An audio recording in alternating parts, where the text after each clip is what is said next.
I'm personally 130% invested in the market today. Why? Because after QE finishes, there's still going to be $3 trillion worth of reserves to be loaned.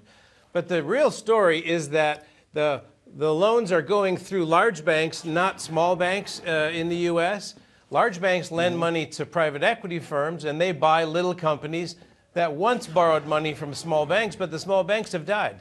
And so small companies are deprived of credit. That makes an incredible growing M&A market. It makes a rich private equity market, and it means no credit in mortgages. So there's a very strong returns in commercial real estate as well. Well, that's no good. I mean, if the major banks are dealing with the PE investors and buying up commercial real estate, and that's not good for America. We need, Western Community Bank to be doing good business with Mr. and Mrs. Smith down the street in any town, and we need them engaged in the market. How do we get that? How do they reap the benefits of what's going on, or is it too late for them? Well, they're not going to, and the reason is that the lack of lending to small companies are responsible for almost all new jobs in the U.S.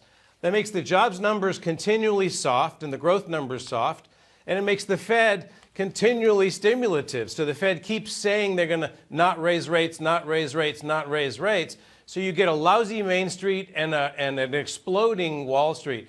So it's good for me and firms like ours that can invest money at this time, but it's terrible for job creation and small business and for growth rates. If you could just bring the growth rates up a little bit, that would help.